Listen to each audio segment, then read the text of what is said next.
After that, I drove down to headquarters. That's the way a lot of us think about Schwab's drugstore. Kind of a combination office, coffee klatch, and waiting room. Waiting. Waiting for the gravy train. I got myself 10 nickels and started sending out a general SOS. Couldn't get hold of my agent, naturally. So then I called a pal of mine, Artie Green, an awful nice guy, an assistant director. He could let me have 20, but 20 wouldn't do. Then I talked to a couple of yes men at Metro. To me, they said no. Finally, I located that agent of mine, the big faker. Was he out digging up a job for poor Joe Gillis? Huh. He was hard at work in Bel Air, making with the golf sticks. So you need $300. Of course I could give you $300. Only I'm not going to. No? Gillis, get this through your head. I'm not just your agent. It's not the 10%. I'm your friend. You are. Don't you know the finest things in the world have been written on an empty stomach?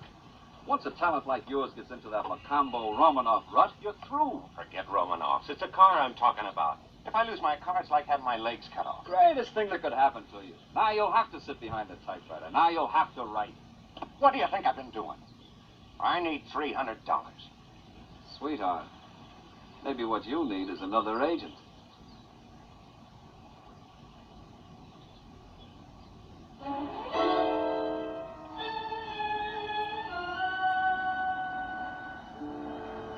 As I drove back towards town, I took inventory of my prospects. They now added up to exactly 0. Apparently, I just didn't have what it takes. And the time had come to wrap up the whole Hollywood deal and go home. Maybe if I hawked all my junk, there'd be enough for a bus ticket back to Ohio. Back to that $35 a week job behind the copy desk of the Dayton Evening Post, if it was still open. Back to the smirking delight of the whole office. All right, you wise guys. Why don't you go out and take a crack at Hollywood? Maybe you think that you could make... Uh-oh.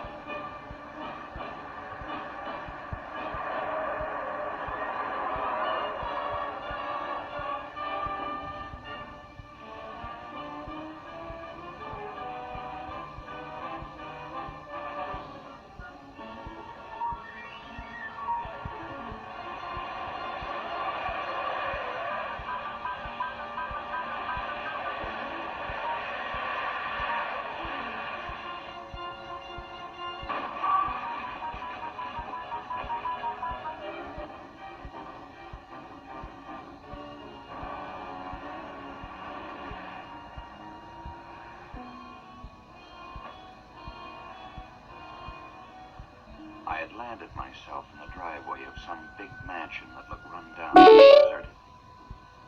At the end of the drive was a lovely sight indeed. A great big empty garage, just standing there going to waste. If ever there was a place to stash away a limping car with a hot license number.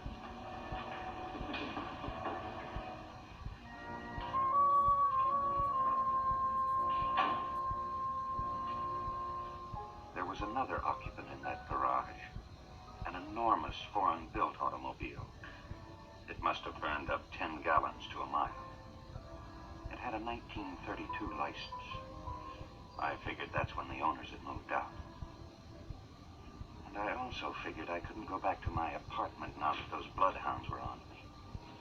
The idea was to get to Artie Green's and stay there until I could make that bus for Ohio. Once back in Dayton, I dropped the credit boys a picture postcard telling them where to pick up the jalopy. It was a great big white elephant of a place. The kind crazy movie people built in the crazy 20s. A neglected house gets an unhappy look.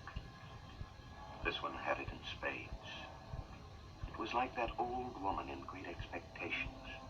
That Miss Havisham in her rotting wedding dress and her torn veil, taking it out on the world because she'd been given the go-by.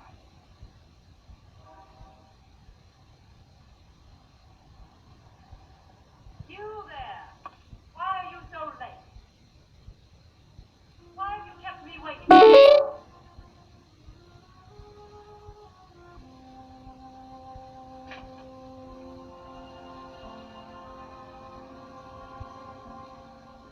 in there.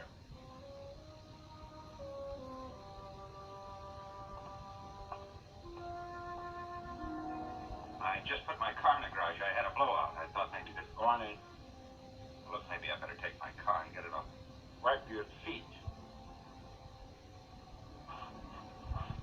Go on.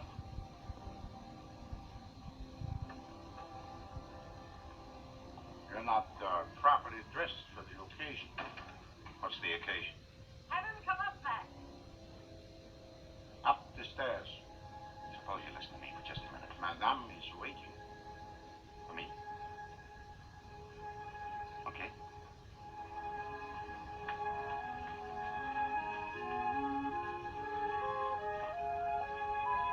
If you need any help with the coffin, call me.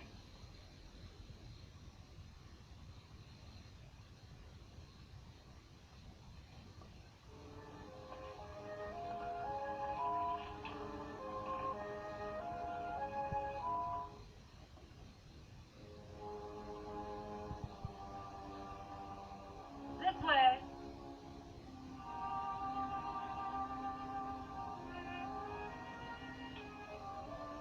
In here. I put him on my massage table in front of the fire. He always liked fires and poking at them with a stick.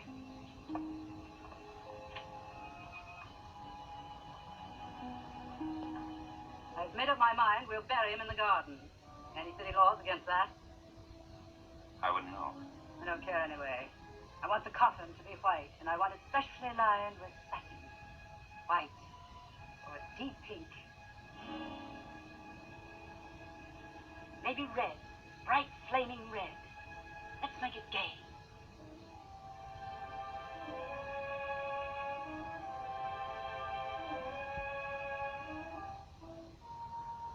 How much will it be? I warn you, don't give me a fancy price just because I'm rich. Lady, you got the wrong man. I had some trouble with my car, flat tire. I pulled into your garage until I could get a spare.